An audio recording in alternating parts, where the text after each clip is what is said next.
So I would like to get started, even though I know that people are going to kind of drift in and out throughout this program.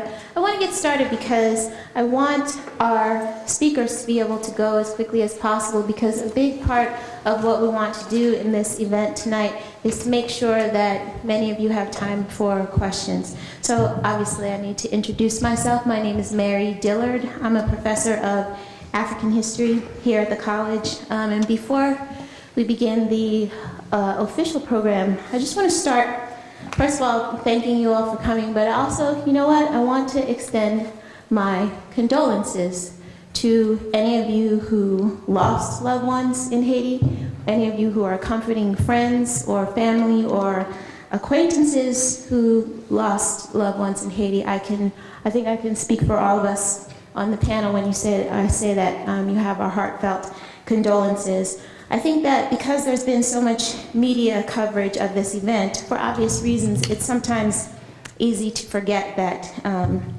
to many people, the earthquake was a very personal tragedy, and they are still dealing with the grief. So I wanted to just start with that. I've written my remarks out because I want to keep them brief so that we can allow for plenty of time for questions and commentary at the end. I just want to start with a brief description of my own engagement with questions about Haiti and Haitian politics. When I was a junior in college, I had an internship, a summer internship at Trans-Africa. I don't know if any of you know of this organization, but it's known as the African American Lobby for Africa and the Caribbean.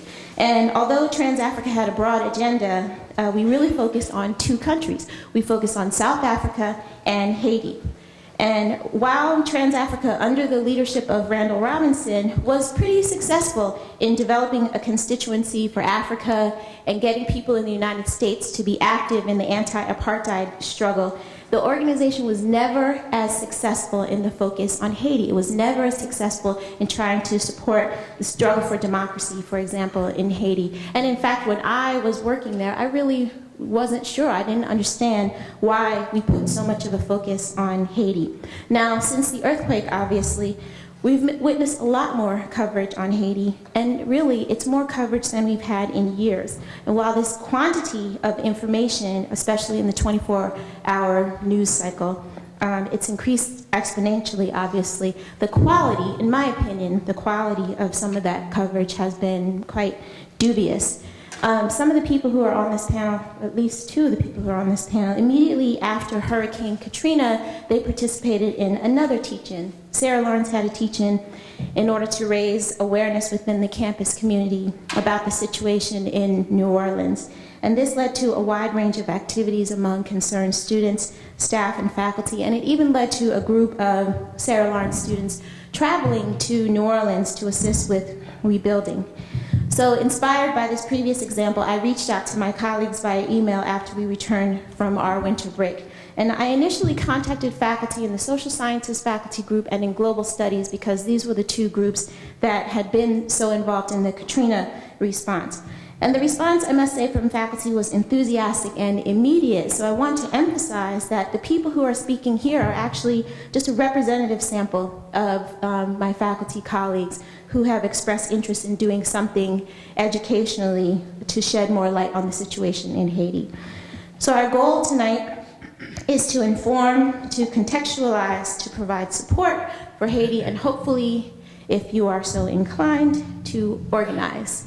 My experiences at Trans-Africa taught me that money is not the only support that can be mobilized for Haiti. It's not the only support that can be mobilized in any situation. In this case, I think that an effective, informed policy response can also go a long way and serve an important role, especially when we think of the long-term picture. So what I want to do now is introduce each of the speakers, and I'll go they'll go in the order that I've introduced them. So I'm going to introduce everybody, and then we'll just go from there. So our first speaker will be Matilda Zimmerman. She's a professor of Latin American and Caribbean history. Matilda is a member of the Global Studies faculty group, and she's a specialist on Cuba. Her talk will give us a brief background into Haitian history and also talk about the role of Cuban doctors in providing support in the aftermath of the earthquake. Our second speaker, continuing the theme of history, is Gina Filler. Gina is a social psychologist, and she's a member of the psychology faculty group. Gina has been paying close attention to the Canadian, French, British, and I think Haitian media coverage of the aftermath of the earthquake. So Gina's talk will be on the silences of history in relation to Haiti and Haitian politics. Our third speaker is Jamee Moudud. Jamee is a professor of economics and a member of the social sciences faculty group. Jamee has the distinction of being the first person to write back to me to say that he enthusiastically wanted to participate in and help organize the teach-in. Jamee describes his talk as a set of notes for activists and for the future of Haiti. His talk will be about the role of the United States and the International Monetary Fund in forcing free trade policies on Haiti, and the impact that those policies have had on indigenous food production. And our final speaker is Alwin A.D. Jones, a member of the Global Studies faculty group. Alwin is a professor of African American and Caribbean literature here at the college. Alwin is going to talk about the role of hip hop. The title of his talk is Refugees on the Mic, Wyclef Jean, the Fugees, and Representing Haiti on the World Stage. Now, at the conclusion of their remarks, we'll open up the floor for questions and comments. And as you all can see, there are microphones in the aisle so that you all can come too. So let's begin with Matilda. Thank you again for everybody for coming.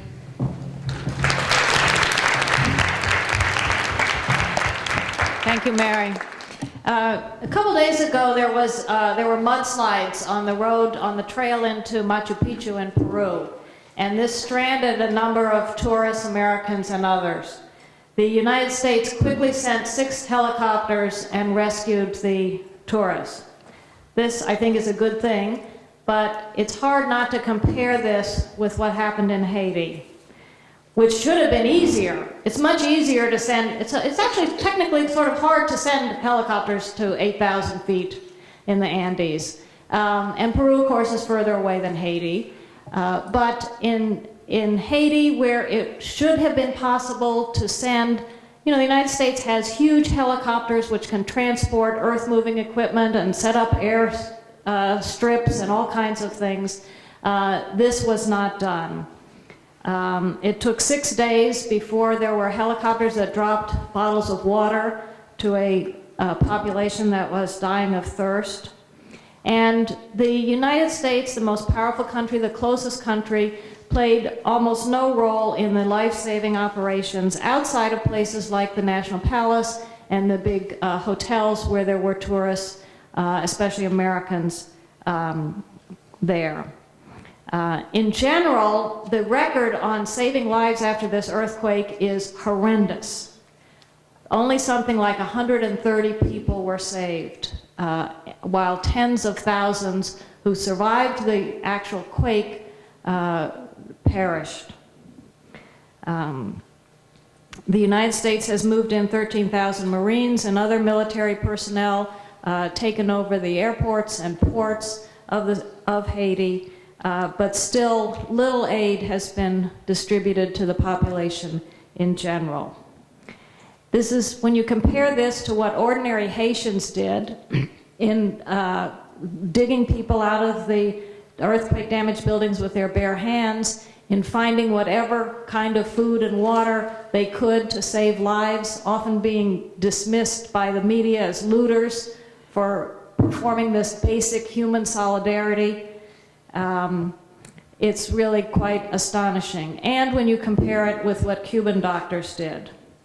The Cubans had almost 400 doctors in Haiti before this happened, treating some of the poorest population in Haiti. There were also nearly 500 Cuban-trained Haitian doctors, some still studying in Cuba and some who had already gone back to Haiti. So within 24 hours, there were over 500 Cubans and Cuban-trained Haitians who began, sorry. Cell phone's off? It's always,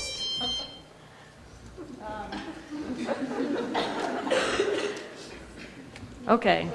Now my credibility with my students is now completely gone. Okay.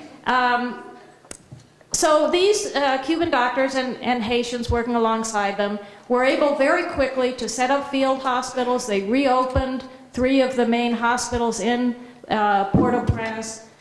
They treated in the first week, I think, something like 20,000 victims of the earthquake.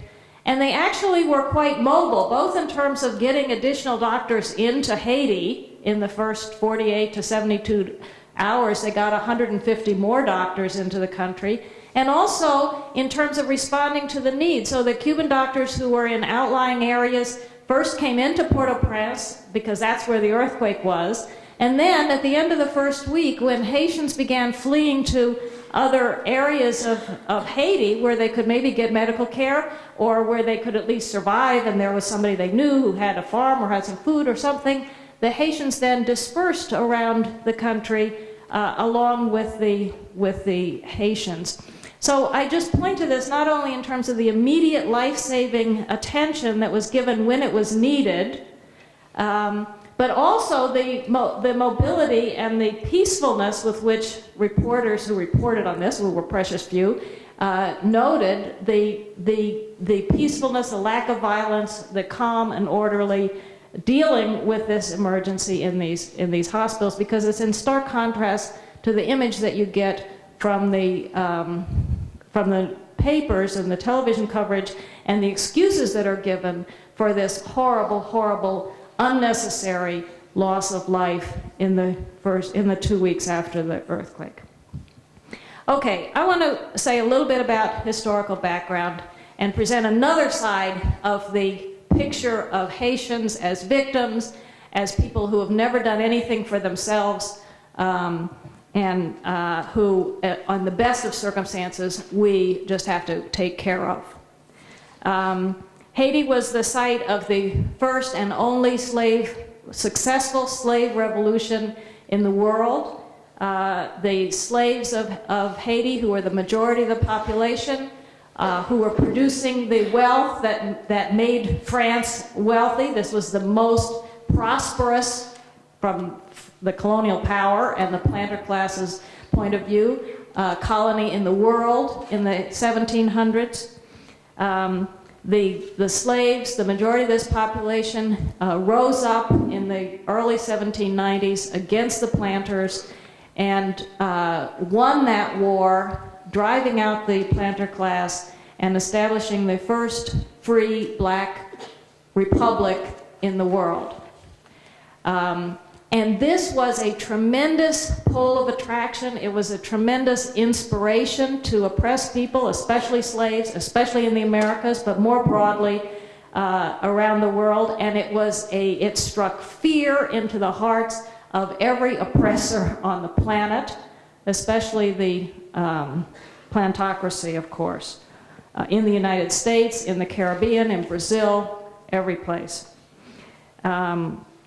The new Haitian government provided aid to Bolivar in the struggle against Spanish colonialism, one of the few places that provided aid to Bolivar in the struggle against Spanish colonialism in South America.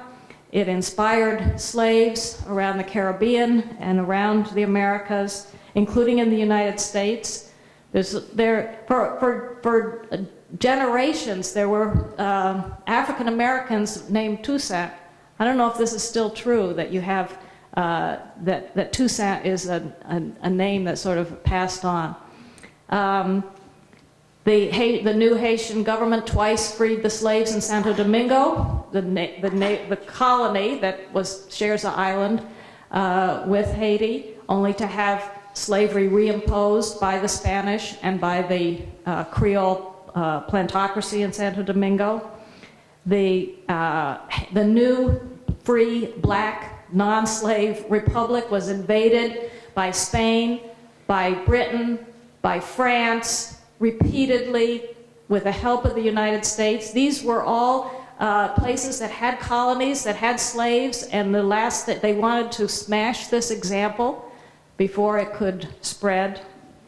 In 1825, the French the ones who have been overthrown, presented with gunboats, with threats to annihilate or try to annihilate the population, demands for reparations, which the Haitians were forced to accede to and pay hundreds of millions of francs in reparations for the property which they had taken away from the French colonial masters. The big bulk of this property was themselves.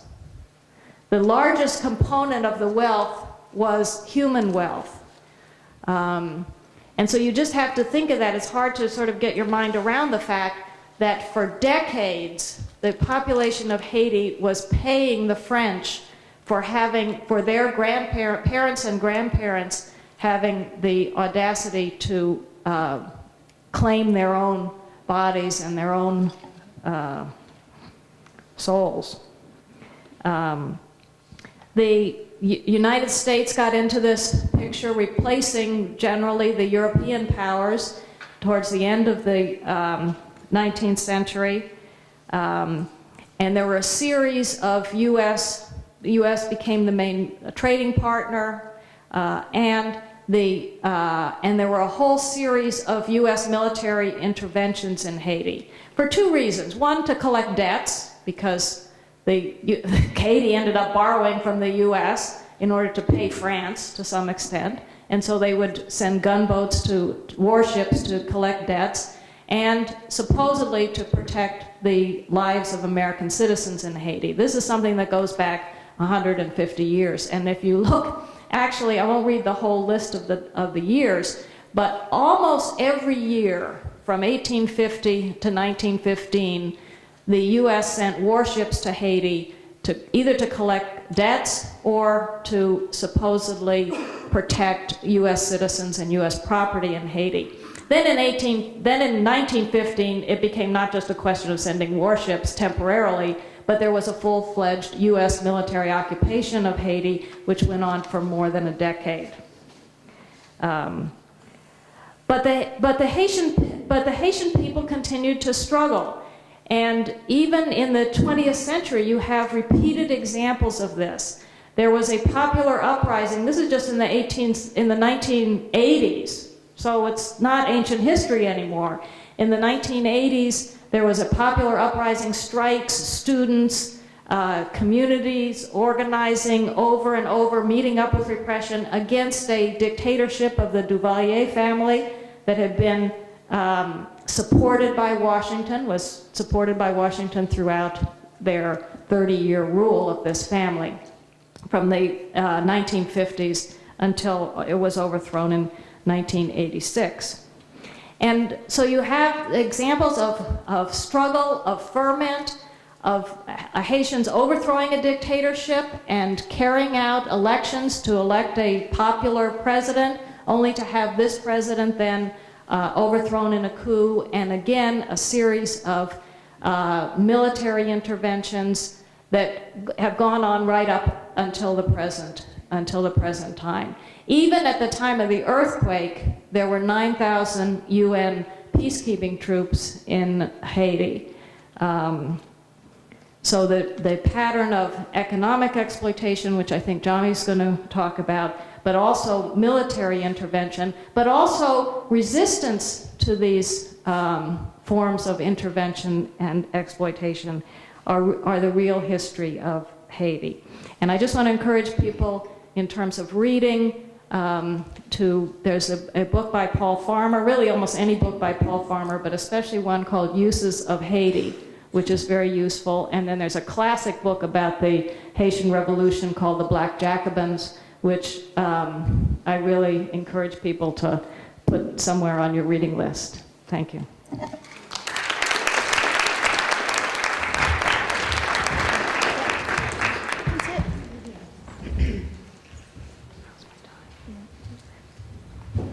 Hi, my name is Gina Filler. I think I'm going to just stay here. After listening to Matilde, I started wondering, why am I here, of course?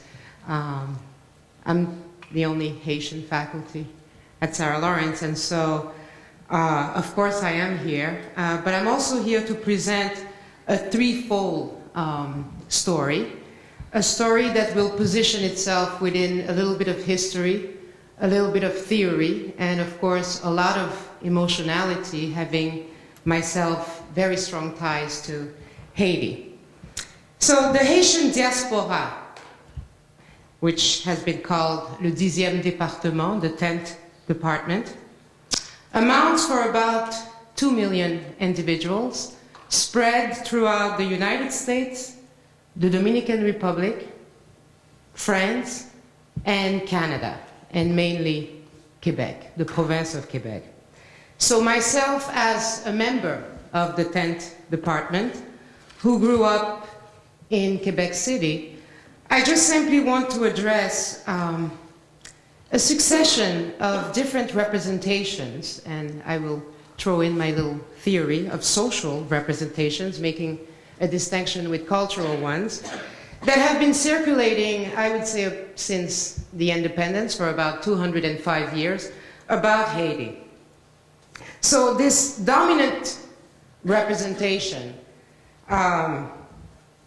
is very much a representation that is grounded on the fact that it became the first black independent society, solely composed of a large percentage of slaves. And this, of course, as Matilde said, occurred in 1804 as a formalized independence, has been a representation that remained pretty much fixed throughout the 205 years, and fixed not least in light of its negativity. Just a few of them, and I think that one could even tackle this with an empirical investigation and seeing how many times do we have occurrences of those representations. Those that I could think about is, of course, it's a dark land where voodoo is practiced, and of course, you know, your soul gets taken away and you're transformed into a zombie. It's also in the midst of the AIDS crisis of the 80s, the place where AIDS, of course, originated and got spread and still is continuing to permeate the rest of the world. So that's another representation. And of course, the one that we hear the most often is that Haiti is the poorest nation of the Western Hemisphere. That one is probably referenced about 90% of the time, quickly followed by a 75% with it's an ecological disaster. It's an ecological catastrophe. So really, these are the representations. They're very fixed. They've been broadly disseminated, and I think they do represent a facet of Haiti, but really has nothing to do with Haitians, right? There's been a detachment between Haiti, its representations, and Haitians. And of course, there's been a profound detachment with the unique sense of identity that Haitians have. So it's precisely because I am myself within the quest of an identity as someone who grew away from that culture per se, as an immigrant, that I decided to grapple this issue. And this work started about 3 years ago, where I really started asking myself questions about my identity. Those of you who have had me as a student, you know very well that I always talk about Canadian, Haitian, American, and French. So I'm pretty much the 10th department. I think I encompasses a lot of the different diasporic activities going on about Haitians. But I also wanted to state that it's very important for us to start appreciating the fact that Haitians, particularly those living abroad, have been able to maintain a very strong Haitian identity, a very positive Haitian identity for generations. And, you know, I even see it in my children, which are part of this third generation of the Haitian diaspora.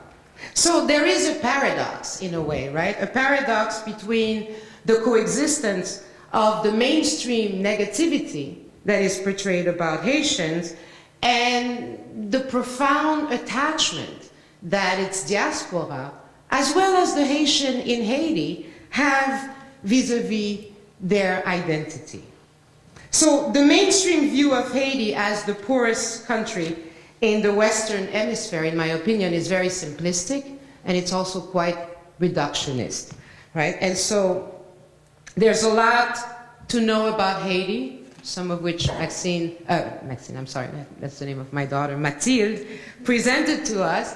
there's of course a lot to be known about the Haitian people, about its history, about its profound relationship with the United States. And what I really just want to argue here is the fact that this information has been suppressed.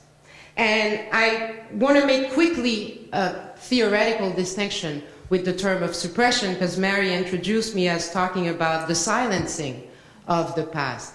And yes, indeed, it is a silencing of the past, and I do want to credit the incredible work of Michel Trouillot, who wrote a wonderful book about Haiti entitled Silencing the Past, which has been the inspiration for the beginning of my research. But I want to set a distinction between silencing and suppressing. And I think when we talk about silencing, we do talk about something a bit, monolithic, somewhat imposed from above onto individuals. We don't really know how that process really works, right? And it seems to be beyond the control of individuals. And of course, as a social psychologist, right, and I will take position with my colleagues in history and the other social sciences, I do believe that it's important to have a psychological dimension to fully understand societal issues, and particularly in relationship to our connections with Haiti, our relations with Haiti, it's important for us to realize that there's been an active act of suppression of the information, not just a passive silencing that simply by coincidence or by chance, someone will stumble across some artifacts or information and bring about the truth, right? So I really do want to make that point quite clearly. So, in other words, we still need psychology to fully get the picture, right? What do people do about all of these different institutions, all of the different issues being talked about? How do they represent those ideas to themselves and act upon them?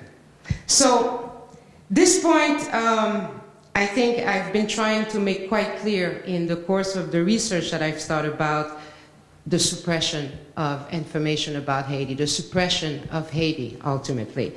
And what I want to briefly mention are the three levels of suppressions, and of course, there are profound ramifications, not just for Haitians, but I will say for even the rest of the world. My first level of suppression that I want to talk about is indeed related to the Haitian Revolution and what followed, which Matilde talked about, which has been this outrageous reparations that Haitians were forced to pay French following the gunboat war and fear that they practiced around the island. And really, the ramifications of this has been profound. Of course, we needed to keep this information away from the United States, and something that was initiated by Thomas Jefferson himself, wondering what would happen if slaves in this country would come about this information, And so the consequences were grave, and so we had to keep it quiet. But I think more profoundly impacting on my work has been the consequences of the suppression itself for the Haitians. And of course, the following up with having to pay for this debt. And I believe the argument that I want to make is that it has prevented the full transition from slavehood to personhood without providing them with a clear roadmap of what exactly does it mean to be free when you have been enslaved for over 3 generations. So I think that has had this kind of devastating impact, which has had its illustration in a succession of coups that, of course, has come to also stereotype Haitians and the Haitian government. The second level of suppression that I would like to address, and by the way, Matilde did not mention some of the numbers, the reparation that Haiti had to pay France, which they did within 37 years, so if you can just imagine, was a total payment of 115 million francs in gold, which was the equivalent to today's $34 billion. And having to pay such a debt in 37 years must have required an incredible mobilization. So basically the leaders would go to people and say, of course you are free, but we need to pay for our freedom, and therefore you need to go back to the land and produce for the well-being of the nation. So that creates a very conflictual sense of who you are. The second level of suppression that I want to address is the fact that, indeed, there's been a lot of suppression of the scholarly work produced by Haitian shortly after the independence, the richness of the art, paintings, literature, and so forth, and a very strong tradition, of course, of music, which has been at the root of the revolution. And within this context, I just briefly want to introduce a scholar that I have been working on, that was really the beginning of my interest, Antenor Firmin, who was a Haitian scholar, a diplomat, a politician, and anthropologist, I mean, sort of a jack of all trades. And he was one of the first to fully institute a free educational system in Haiti, a place where this was thriving way before this would be introduced in the United States.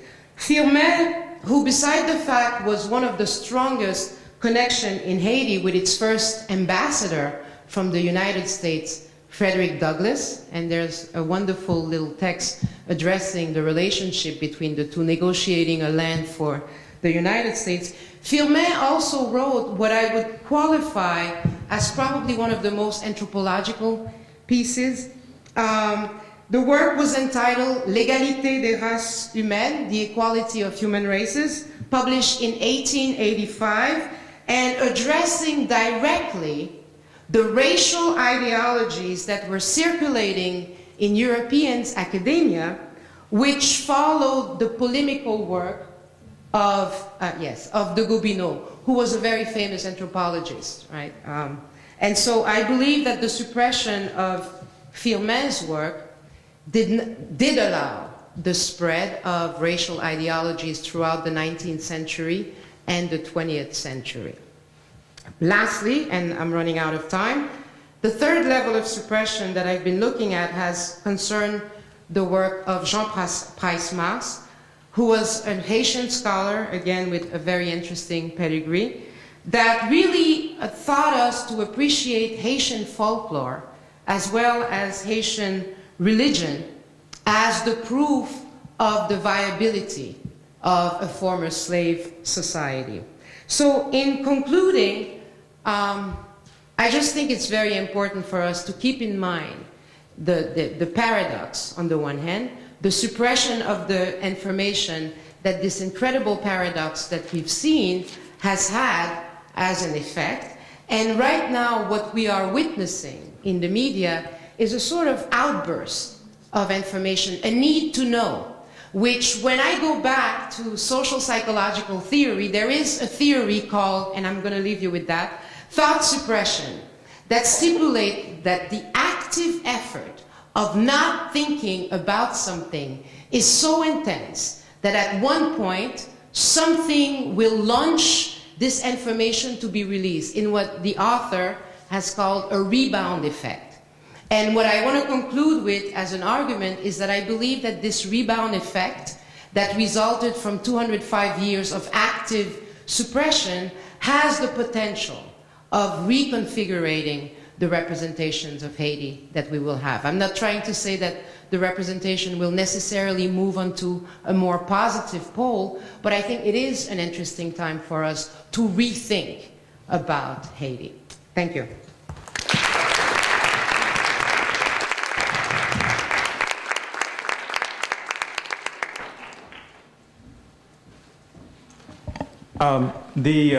My immediate response to the email which Mary sent around was motivated by annoyance. Annoyance at the way that this tragedy was being depicted in the mainstream media, and in particular this repeated usage of the term poorest nation in this hemisphere was almost used as an epithet.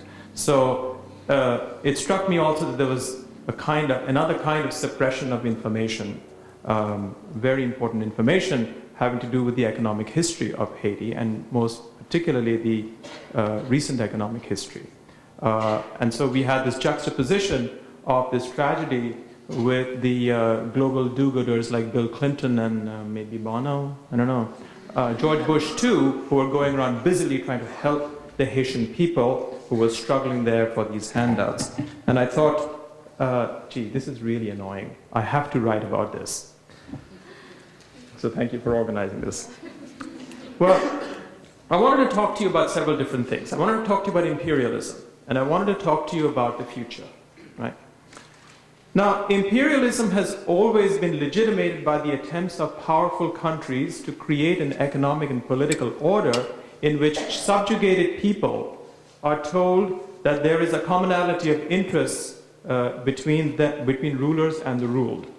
And that when the rulers put in place policies that immiserize the ruled, such policies are in fact in the latter's interest. This is the rationale for free trade, which is based on the conventional view that global competition is a benign, harmonious process that lowers the strong and raises the weak. The purpose of this talk today is not to dwell too much on how neoliberalism has deepened the marginalization of countries like Haiti, but to provide some notes for activists as we seek to analyze the challenges ahead as Haiti attempts to rebuild itself. Now, free trade became the basis of various free trade agreements between the United States and Haiti. These were initiatives that were started in quite a while ago, but the ostensible goal was to give Haiti duty-free access to the American market in textiles, so that exports would be stimulated on the basis of its low-wage, i.e. sweatshop conditions. The problem was not just that the act excluded T-shirts and sweatshirts, almost 3/4 of all Haitian exports, but also required the country to produce textiles with imported US inputs. The consequence was a growing trade deficit. The policy came on the heels of policies put in place in the mid-1990s when Bill Clinton was in power, under IMF loan agreements that slashed import tariffs in Haiti. The consequence was that the country was flooded with cheap imported rice and vegetables produced under highly mechanized conditions in the north, in the United States and in Europe. The Haitian farmers were wiped out, adding to destitution and food insecurity. So when the world food crisis hit in 2008, many Haitians were forced to eat mud cakes, right? Cakes made of mud, to fill their bellies. This was way back in 2008. Growing trade deficits implied growing external debt, and the interest payments on this debt put additional pressure on the government's fiscal space, thereby leading to cutbacks in social and infrastructural expenditures. All the conditions, in short, were ripe for the earthquake to trigger the human tragedy that we see before our eyes. So what lessons do we draw from this tragedy? And what sort of intellectual activism has to complement the political activism required to provide support to the Haitian people? I must emphasize the need for intellectual activism, as authors such as Jagdish Bhagwati routinely deride activists such as some of the people in this room as ignorant of basic economic principles and therefore as being foolish in your critique of neoliberalism. So if you only just got your acts together and studied standard economics, you wouldn't be criticizing the IMF. My view is that the appropriate response to authors such as Bhagwati, who underpin the global, whose ideas underpin global policy arrangements, the appropriate response is not to talk about social justice. The idea is not to change the question, but to reveal his arguments to be what they are: ideology masquerading as science. Incredibly important not to change the question, right? If you're being told that free trade is supposed to do what it does, according to the conventional view, you have to be able to challenge that question on its own terms, theoretically, historically, empirically. So what are the questions that we have to pose as we look to the future?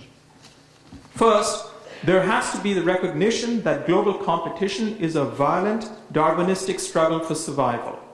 Capitalist competition is not the idyllic ballet or Sunday school or the Sunday afternoon picnic that mainstream economists teach us and which underpin all free trade policies. In this competition as war, as opposed to competition as ballet perspective, poorer countries are at the receiving end of the machine gun with pea shooters to defend themselves. In practice, all capitalists and all capitalist nations know this, which is why, as many authors have pointed out, all successful capitalist countries have used a combination of protectionism and extensive proactive state policies in order to deal with the worst excesses of capitalism, poverty, unemployment, and so on. Activists have to systematically attack the competition as ballet argument, which underpin free trade policies because it provides an ideological cover for the harshness of capitalist competition. The wrong medicine is being prescribed Haiti and has been prescribed Haiti for a long time, rather like a doctor who prescribes trans fats to a patient suffering from heart disease. Second, authors such as Paul Collier have suggested that Haiti should be provided some sort of a Marshall Plan, which seems, on the surface of it, eminently sensible. The point is that the way Europe reindustrialized after the Second World War under the Marshall Plan was antithetical to neoliberalism. There were protective tariffs behind which domestic firms grew, large-scale public investments, generous social safety nets, and the important role of unions. In a jointly written article, Collier writes that global elites at Davos, Switzerland, once they had finished their champagne and caviar, have decided to help Haiti and that the country should pursue a business-led development strategy. Are we seriously going to believe that foreign companies will flock to Haiti if unions are strengthened and social policies are put in place which deal with poverty-level wages, and if the state raises taxes on elites and imports to pay for hospitals and infrastructure? Third, it should be clear that external strangulation via the debt mechanism will continue, given that the large-scale need for medicines as well as equipment, machinery needed to build infrastructure will to a large extent be financed by new loans, and that these inputs will need to be imported into Haiti. Activists need to understand that there is an urgent need for a reorientation of the country's development strategy, a growth strategy that directly attacks these problems immediately and proactively. There is an urgent need to build a domestic production capacity that can lessen over time Haiti's dependence on... Thank you. Thanks very much. That can lessen its dependence on the US and Europe. Imperialism will not go away in this manner. But at least there will be greater space for domestic demands of civil society to be met if the stranglehold of external debt can be weakened. Fourth, activists have to attack the naive belief that free markets will rapidly allocate resources most optimally, an assumption that's behind financial globalization. Look at the economic devastation all around you in this country. Forget Haiti, just look around you. Do you see banks falling over each other, extending loans to cash-struck households and firms? This is a rhetorical question, okay? Or do you see HMOs providing health care to 47 million people who have no health care? The point is, what makes Collier believe that foreign financiers sitting in Davos will channel their money to some struggling Haitian farmer so that he can upgrade his productivity to compete against foreign rice? To say that the state should be allowed to play a central role in physical and social reconstruction in that country, as it has virtually everywhere else, does not imply that the Haitian state currently has this capacity or can develop it under the neoliberal onslaught. That is the challenge ahead. One interesting option that, in my view, should be explored is for Haiti to develop closer ties with ALBA, the Bolivarian Alternatives for the Americas, and see if it can develop mutually beneficial ties with countries that constitute ALBA, which was set up as an alternative to neoliberal policymaking institutions such as the IMF. The power of imperialism is that it works to chop subordinate countries off at the knees while keeping them on crutches. It also allows powerful countries to rewrite history by claiming that they pursued laissez-faire in order to impose such policies on poorer countries. As Orwell put it, he who controls the present controls the past. He who controls the past controls the future. Intelligent activism has to begin by challenging the intellectual foundations of neoliberalism and not only oppose it on ideological grounds. The goal of coming to a conclusion and proceeding with some desired course of action requires a prior process of observation and analysis. However, as I always say, and this is a line from Bob Dylan, you don't need a weatherman to tell you which way the wind blows, right? All of us are inherently capable of looking at the obvious contradictions that we see in the world around us and don't need elite experts to point us the way. But observation is not enough, since analysis is equally important. That is, there is a need to go behind social and economic phenomena to understand why they are what they are. That's the question. That's the issue. If you want to change the world, you must first understand it and penetrate the layers of ideological obfuscation which are used to exercise power. Neoliberalism is like an illusionist trick. One is deceived into believing something which doesn't exist, which in this case is a so-called perfectly competitive market. As Marx said, all science would be superfluous if the form of appearance of things directly coincided with their essence. The goal of effective activism should be to reveal what that essence of capitalism really is in order to begin the process of healing in that ravaged country. Thank you.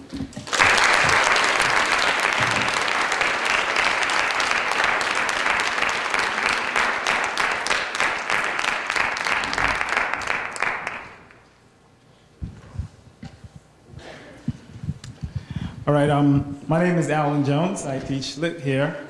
I want to begin this by talking about, I was in graduate school in a class on creolization, which was on Caribbean identity, some big, very large, way too large kind of heading.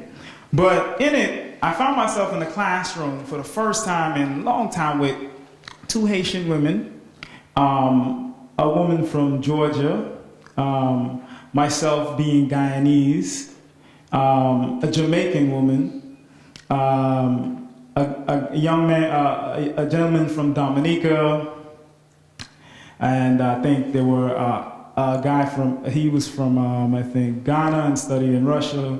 So it's one of those meetings where I walked into the class and I was very excited about what I was seeing. But our teacher, we encountered this model, in my opinion, of the Caribbean as a kind of a failed state place, right? Everything had failed, right? The models that began the notion of one people, one nation, one destiny that informs Guyana, or all the way one country in Trinidad. The theories that we were being introduced to was that these things had failed and that no work was being done. As far as Haiti and Moudud, I remember we was reading Jean Rhys's White Sagasso Sea and looking at the figure of Christophine. And the whole entire class wanted to talk about, hey, what's Christophine doing here by, she's mothering Antoinette, and her resistance. She doesn't adhere to being married. She has 3 children by 3 different guys. She says she keeps her own money, etc. We wanted to examine that, but we kept getting, because we weren't in control of the conversation, a little bit, I would say, shut down. And a lot of us got outside talking, and one of my friends brought up this thing. She was like, "Hey, we told the professor, we are still here. We are still working here." Right? Independence for Guyana was 1966, right? If we consider Haiti's position, right, the amount of what was happening to us in terms of brain drain, right, wealth drain, being denied trading, borrowing the IMF, etc., we were still trying, people are still trying to work this out. So one of my friends, she did this paper on Wycliffe. And I would just like to expand on some of the things she talked about, because it brought me back to when I first got to the United States, right? I was, of course, one of the others. I remember the people saying, hey, chat, for me, I don't know what that meant, but it's supposed to use my accent to speak a certain way. But I quickly learned that the one thing that I didn't want to be, even if I was mistaken to be Jamaican, the one thing that I didn't want to be was Haitian.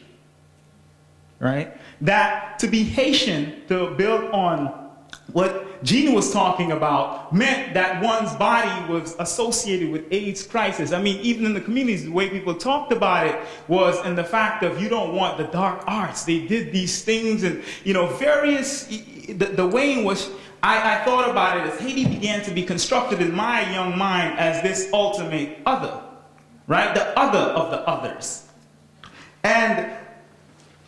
But in came 1994, right?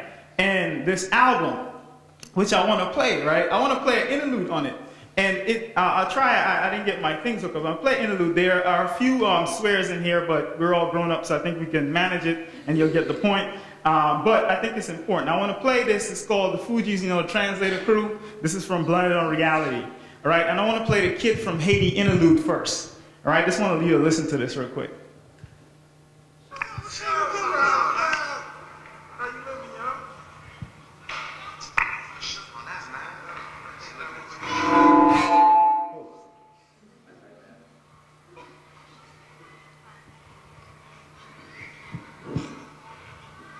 I can't even hear it.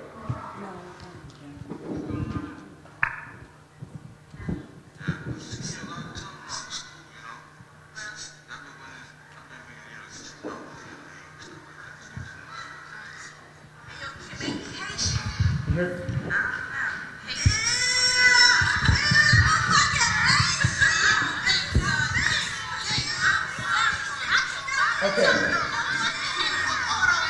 In the interlude, the Wyclif's guy, he's trying to talk to the girl, right? And she says, and her friend comes up, he's saying, I've seen you after school, etc. The usual things that happen. I don't know, whatever the word of the day. But the girl, her friend comes over and says, hey, I think he Haitian, right? And she looks over to him and she goes, you Haitian?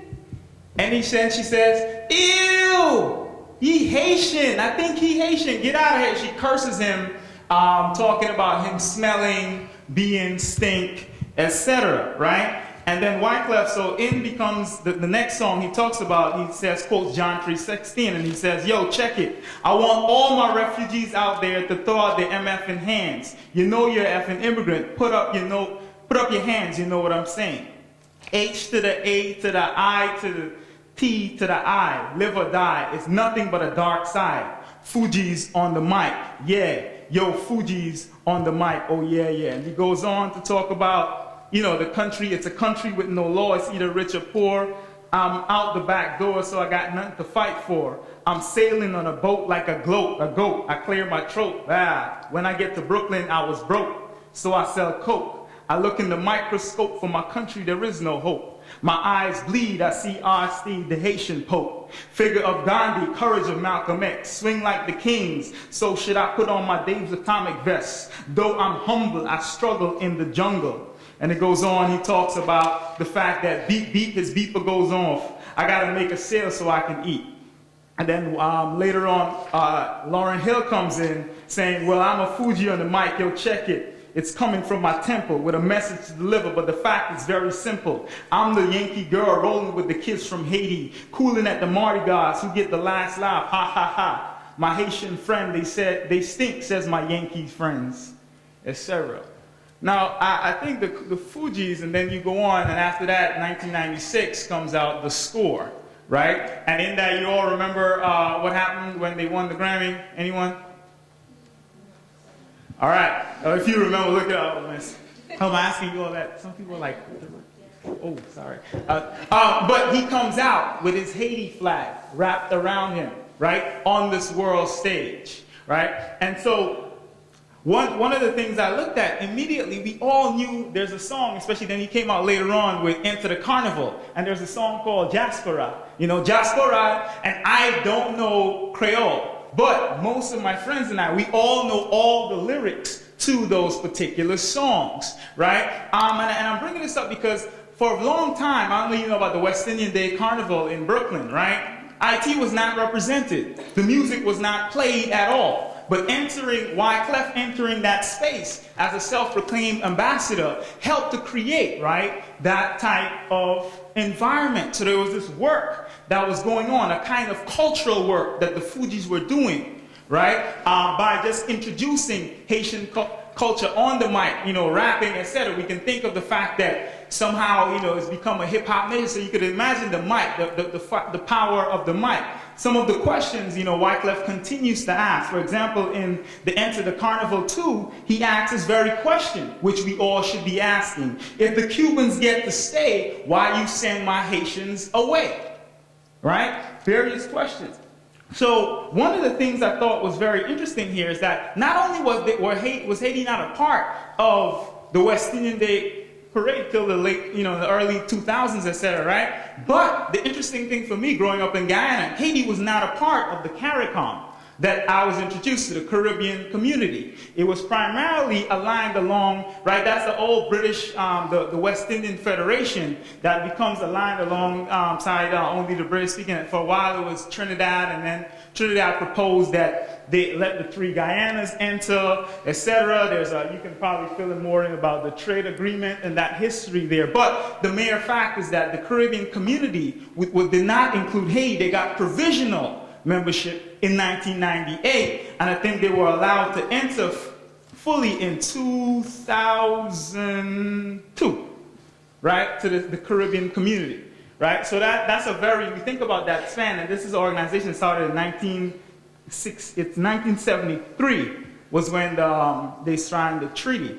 But another thing I wanted to look at was Wyclef's role. I remember on Hot 97, I don't know if anyone's listening the day after, but for the midday with, what's his name? Oh my goodness, I'm forgetting the DJ's name. But for 2 hours or plus, they played Kumpa, right? And this is Hot 97 on a weekday, which is not, I don't know if anyone listens to Hot 97, that's not normal for Hot 97 at all, right? But the interesting thing happened. People called in, right? One guy called in and said that he didn't know what he would do. He hadn't heard from his family. He hadn't heard from anyone, right? He couldn't reach them. I think he even said that he lost family members. But hearing them play classic Kumpa, it took him back to a point that reminded him that there was a before this happened, right? That there was a before, that this tragedy did not have to define what it meant to be Haitian. Right? And it also allowed him to remember that there can be an after that does not necessarily have to be solely defined, right? So he looked, I think that's one of the things that this idea of music and memory, that this work to bring him, that this culture, that the fact that Haiti had been constructed in people's mind as a wasteland culturally, politically, and as other people have been, my colleagues have been pointing out, economically, right? That there has always been a type of resilience and a creativity on the part of Haitians. Now bring it back to how does this matter to Wyclef? We all remember the controversy with Yeli in Haiti, right? And the accusations of he was funneling $100,000 to buy his wife a necklace. All of these rumors that developed from a question about accounting practices, which was solved by him hiring a better accountant to oversee the recent influx of money. That was what that was really about, but then it got into the point where he was crying on television and had to point out the fact that while these accusations were happening, he was digging bodies out of Haitian, the rubble in Haiti, right? So why does it matter? It's because I think another aspect of the talk I wanted to get to is that the fact that when it happened, a lot of friends were on Facebook. And I noticed immediately people, right, urban, African-American, hip-hop community, all the young people, when they said, which organization do we donate to? It was not the Red Cross. It was Yeli, Haiti, right? And so the question becomes that we need to think about, why is that, right? Why is it that Wyclef Jean was the person that people turned to as to who was doing work already there and a trusted source? Right? This also points out to one more thing that I like, the mobilization of current networks, right? The network activists, people such as Chris Rabb, etc. We've been talking about this, but how the Facebook right, is used to mobilize people. So people were able to use Facebook who had access. So people working with people like Deval Patrick in Massachusetts, people are saying like, hey, email me if you need information. I have access to such and such, right? People, I remember I put up a flag on my profile, and someone immediately, I got about 4 or 5 friends, and people were sharing information, already mobilizing. Hey, do you have this information? This is what's going on, etc. So that another aspect that I really wanted us to address is that this way in which Haitians here in America were working together already to address when information was sparse to come by, right? When we couldn't get this, couldn't get that, people were already working and receiving information on already established networks. What that kind of reminds me is this thing in terms of people like, how do we get money in there? My friend who was Asian, she said, all I want to know is when is the Western Union going to be open?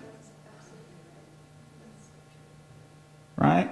So I have a few more minutes, but that's the kind of, the one thing, that's what I want to point out is that Wyclef, looking at Wyclef, we can think about issues of representation in the cultural work that the Fugees have done, but and Wyclef Jean has done that. I mean, there's much more I have to say on this issue, but they're also looking at his treatment in the media. There's certain questions that was raised, that were raised, additionally to the fact that his work and the music is sent to suggest that we were here.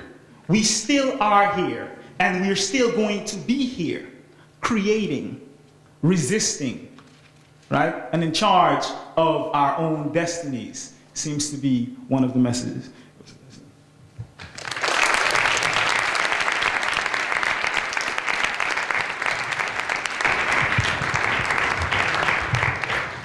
Okay, I want to thank the panelists very much. You all did a really great job. Anyone who has questions, you're welcome to come to the mics right now. As I'm waiting for people to come down, I just want to emphasize what I think are some of the main themes that our speakers talked about. The first is obviously the importance of Haiti in the world. That seems to be getting obscured in some of the discussions that we have had post the earthquake. He also, one of the things that Gina talked about is the importance of Haitian intellectuals in challenging theories of race. When she was talking about Zimmermann, we've had many conversations about this, and I want to just underscore that she mentioned de Gobineau, and he really came up with all these theories of race that still influence us today. And here we had this Haitian scholar who was challenging that. And we don't know his name, and yet anybody who writes about race and racism and early theories of race will always quote de Gobineau. So I think that's important to emphasize. Jamee, so happy that you said all the things that you said. Well, I mean, I think he continues this theme of suppression. In this case, the suppression of the significance of some of the policies of the U.S. government, of the international community. That seems to be that we keep getting this image of the international community mobilizing, but I think Jamee is forcing us to ask the question, mobilizing for what? Mobilizing for whose benefit? What's going to be the long-term implications of this crisis?